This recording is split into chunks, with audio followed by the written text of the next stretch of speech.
Hello guys, what's up? Hope you're doing great. I'm Diego, and this time we're gonna watch The Legend of Korra Season 4, Episode 4, which is called The Calling. And as a recap for last episode, Toph and Korra meet. Last episode, I watched the coronation with my girlfriend, which, hey, I love that you guys loved the previous reaction. Really, thank you so much for that. I think she will stick around some episodes in the season, and I really appreciate your love for, well, for this show, for the reactions to this show, and to the previous episode especially, because I was really like looking forward to you meeting my girlfriend, and you liked her, so I'm really thankful for that. Last time we saw Toph and Korra basically, well, in this student-master relationship, which was definitely not a traditional one. We saw how Toph treated Aang back in the past, and the dynamic between them was more like to show us that Korra's struggles are just super deep, super psychological, and she has to keep fighting on her own. What Toph did for her was basically a reality check. This world doesn't really need the Avatar.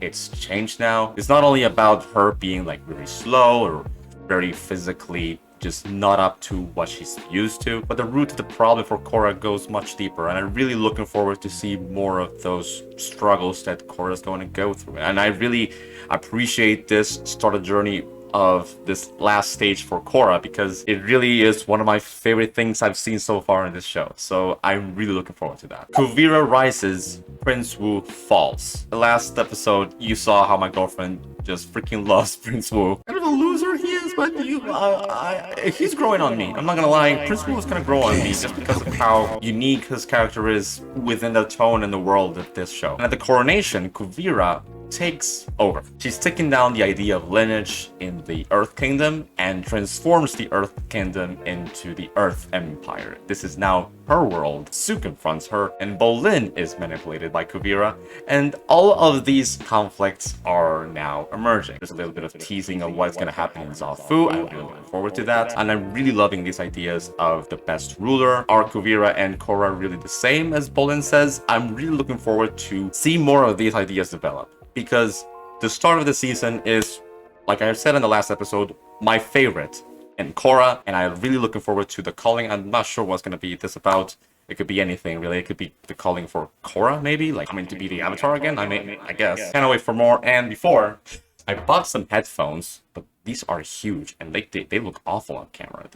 These headphones are larger than my entire body. No. I don't know if it's me, or the headphones are really large, or my head is really big. These are great to edit, though, but I'm gonna keep choosing the humble ones. Grab a cup of tea, and let's watch it. Are you sure you can't go with them? Raiko asked me to stay here and help figure out a diplomatic solution to this Kuvira problem. Oh, okay, that's a conflict for the grown-ups then. At least I won't have to worry about you starving out there. Mom, we're going to be in the wild. We don't need your food. So there are definitely gonna be food problems then, right? That's pokey, right? Smudged. I can't eat this. Don't you hate it when food has cute little faces? Jinora's so Were you grown able up. to get a read on Korra yet? No, but once we're further out, I'll be able to hone in on her spiritual energy. The voice, oh my gosh, she's such a girl. Oh, she grew up. I answer to no man or girl, even if she does have tattoos. That's chauvinistic. Meelo, don't. Pepper, yip yip. Let's go. Wow. I mean, after what happened to Jinora in episode 10 in season 2, I would be afraid as a parent, I guess, but can't help but excited about this. I love those visuals, my god. Finally! I've been holding my pee for an hour! If you get through to Korra, tell her I said hi. Do you feel anything yet? I can relate so much to Jinora as the oldest sibling. Jinora's spirited powers are broken and she doesn't know where Korra is. They're My broken. powers are not broken. I just need more than 2 seconds. Maybe she's not in tune as she did, right? You can hold the picture of Korra I drew. Wow!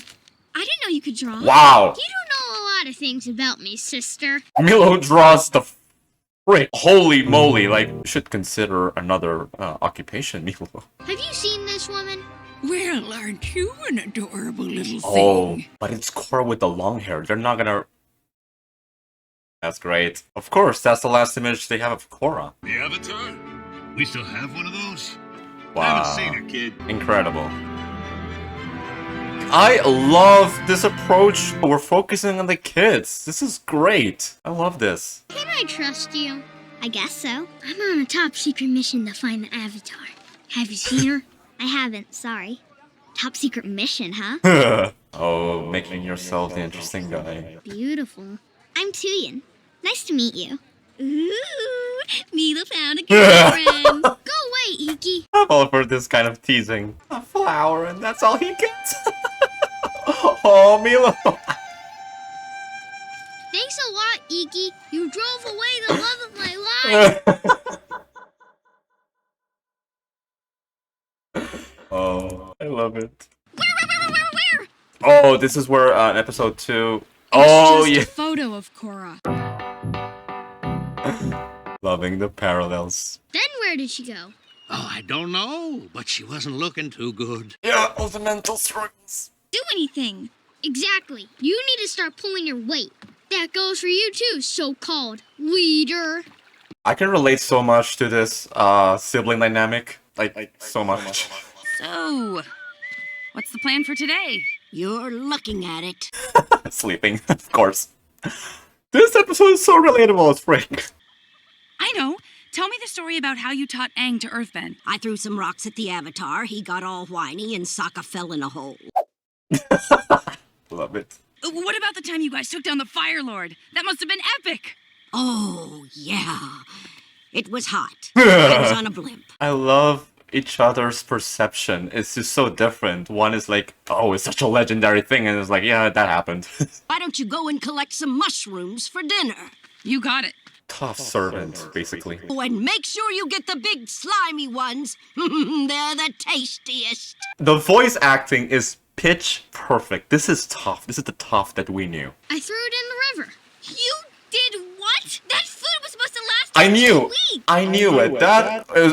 Food problems were going to be a thing in this episode. I called it. Meelo threw away all our food. From now on, we hunt for our meals. Meelo, we're vegetarians. They're vegetarians. The representation in this show is out of this world. I love it. This season is freaking amazing. It rocks. I'm Jinora. I'm so above it all because I'm meditating all the time.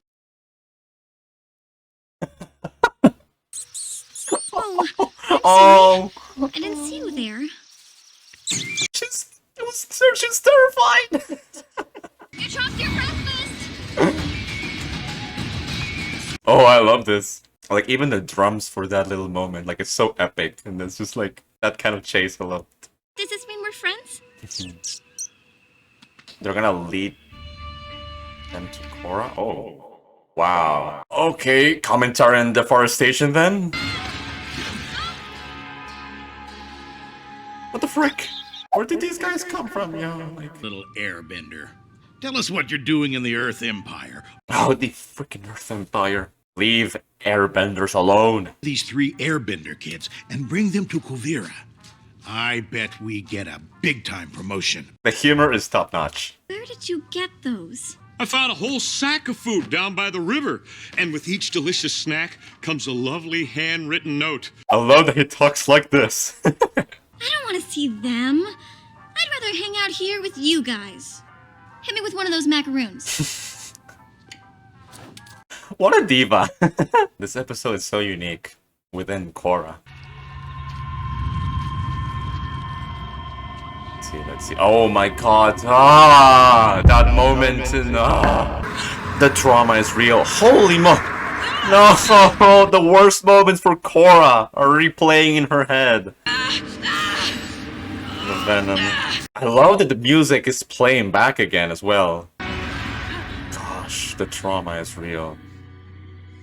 Visually, it's freaking amazing how it's represented. I hope you're hungry because we found some... Meelo! We found some berries. Those are poisonous berries, right? So delicious. Ugh. Now I gotta go find the Avatar and her. This mission is getting worse by the day. This isn't only your mission, Meelo. I thought we were doing this as a family. Although it's reminding me so much of the fights between Tenzin, Kaya, and Bumi back in season 2. I love it. He's just upset because Kuvira is taking all the troops to Zalfu and we had to stay here. It's tough to be left out, huh? I know exactly what you're going through. She does really feel left out then. My brother and sister are always leaving me out of fun stuff. I mean, we're supposed to be looking for the Avatar together, but they won't even let me help. Tell me if you relate to that as the middle sibling, because that's interesting. I know you're gonna find her. Now let's get you out of those ropes. Let's go! And the Ikki is mad at them. We're saving you. Let's go. I had everything under control. I just found our food, and I have an idea where Korra is. Sorry my brother and sister knocked you out. With the cute faces? Tell me it has cute faces. Oh, I love Ikki's new creature. Ah, Korra. I want to hug Korra so much. This swamp, it did crazy things to my mind. I had visions of all the times my enemies hurt me. It reminded me of Luke Skywalker back in Empire Strikes Back with that vision. I know you want to get better. And so does the swamp. It can sense you're out of balance. Wow. It'll teach you what you need to learn. Be open-minded then. I love Toph's wisdom. Because they've made me and a lot of other people suffer. Sounds like you're carrying around your former enemies, the same way you're still carrying around that metal poison. Learn something from the bad. Equality for all. Unalak, he brought back the spirits. And Zahir believed in freedom. I guess. Oh, chills! We're totally out of balance, and they took their ideologies too far. Yes, Okay, yes, fine. yes. But that doesn't explain why they keep hunting me. They took a part out of you. You can't expect to deal with future enemies if you're still fighting the old ones. That is so true. I'm supposed to move on. Boy, you avatars sure need a lot of hand-holding. Get up. We're going to the Banyan Grove tree. I want to hug Korra. I want to tell her it's all gonna be alright. Come on, Jinora, you can find her. We can do this. There is an enormous amount of spiritual activity here, but I don't feel Korra. Because she's out of tune completely. She's not in tune spiritually at all. She's out of balance. Oh! No! No! Well, at least it's gonna be easier to find Korra.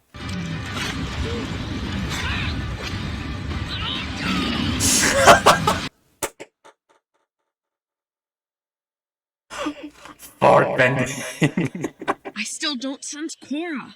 Well, you haven't sensed her the entire time we've been looking for her. Next time I go on a mission, it's going to be boys only. Just Pokey and me. What if Pokey was is truly a female?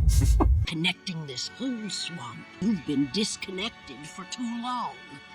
Disconnected from the people who love you, and disconnected from yourself. I want to cry.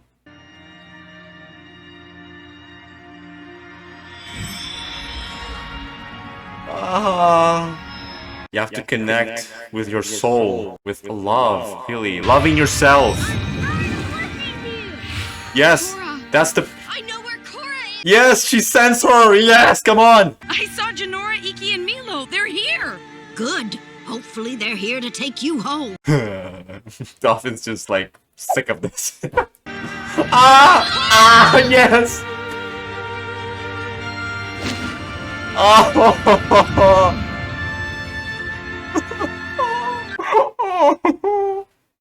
Let's go! Let's go! Oh, we missed you so much, Korra. I missed you so much too. Jinora sensed your energy. But we never would have been here if it weren't for Ikki. Oh, okay. Now they're mending. This is relieving as frick. I'm Yes. so sorry. This is Meelo, Respect to Jinora, Toph. and Ikki. Aang and Katara's grandchildren. Your grandpa was a real pain in my butt. Cranky? Blind? You must be tough. Oh, I like this one. Love it. Kuvira is taking over the Earth Kingdom. You have to stop her. I don't know. I'm not the Avatar I used to be. No, Korra, come on. We need you back. The return of Korra. I'm ready. I'm not bending it out of you. You gotta do this on your own. Gotta fight your own fight. Focus your energy. Composure. Find the metal. Let it move through your body. Let's go. Yes. Yes. Control. Balance within yourself. Come on. Yes. Go. Fight your demons. That fight is over. Release the fear. My god. This is...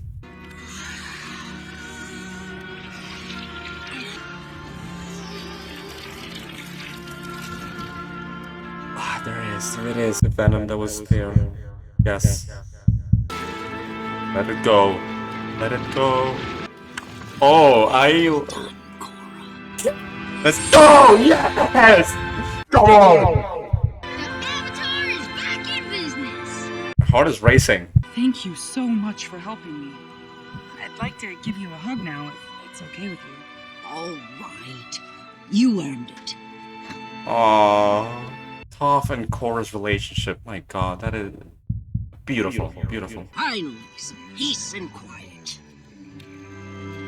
Classic Toph. Wow, absolutely wow. Absolutely freaking wow. This season, Chef's Kiss. My god, it is freaking beautiful. I'm in love. I'm in love. So that was episode 4 of season 4 of Korra, The Calling. And honestly, this season is blowing me away. Love the focus on the psychology of Korra. So focused on internal character conflicts that are going like really deep. It's showing us beautiful visual stuff all the way through, and the storytelling really is going like a step forward. And I really love the focus, the approach of this episode, which is telling it from the perspective of Tenzin's children and Korra trying to find herself, and also that family dynamic that is really reminding me of a lot of Tenzin, Kai and Bumi, Jinora, Ikki, and Meelo having these great personalities. I love how they are so distinct from each other. And really one of my favorite things about this episode is the great management of the tone. It is so well balanced. It's very humorous, it's very funny at times. Then it's like very serious, very dark. And then it goes to be very heartwarming and inspiring. It evokes so many emotions from beginning to end. It is a captivating story about finding yourself, trying to find your role in this world. You have Jinora, Ikki, and Meelo, the older, the middle, and the young sibling. And they all have a role to play.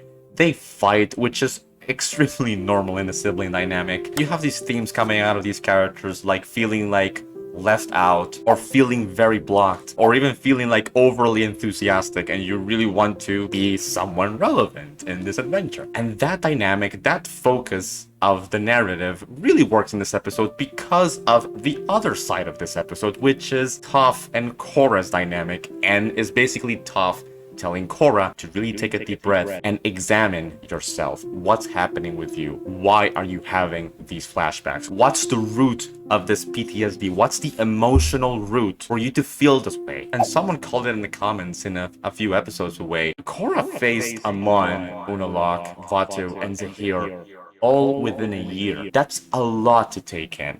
And it's incredible that she's been carrying that around for so long now, because it's been years since the events of those seasons. It really is something extremely relatable. It's truly a fantastic metaphor for your fears really coming back, and at the same time you're trying to repress them, but they still come back. And it's really the fear of always going back to those dark emotional places in which someone took out of you, took something out of the core of you, something that is really meaningful for you, and Korra had to fight over and over and over again over the strength and consistency of her own identity.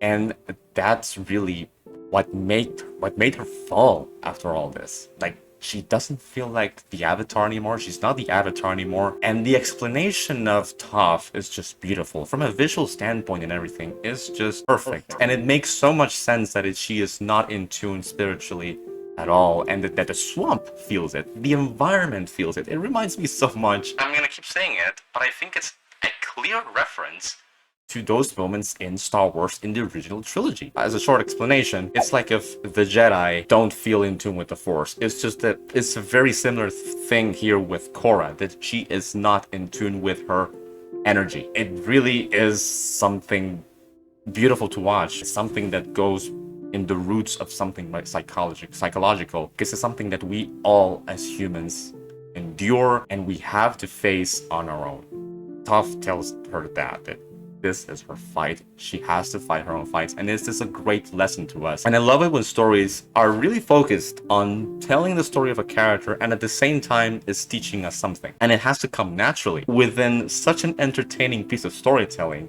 there comes such a great, valuable lesson of life. It's just emotionally and intellectually impactful, and I'm all for it. I can talk about this for episodes so much. This episode I freaking love.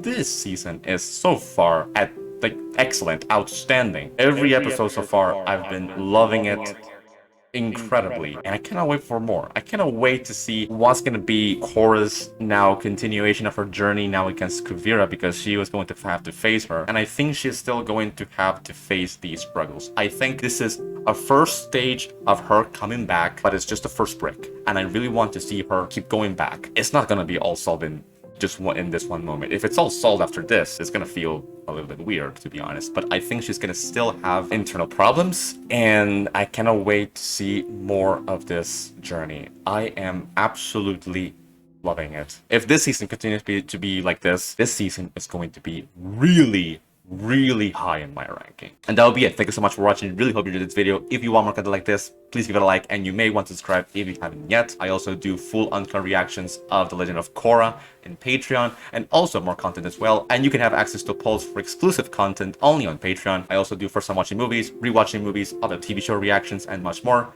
I will see each other in the next one. See ya!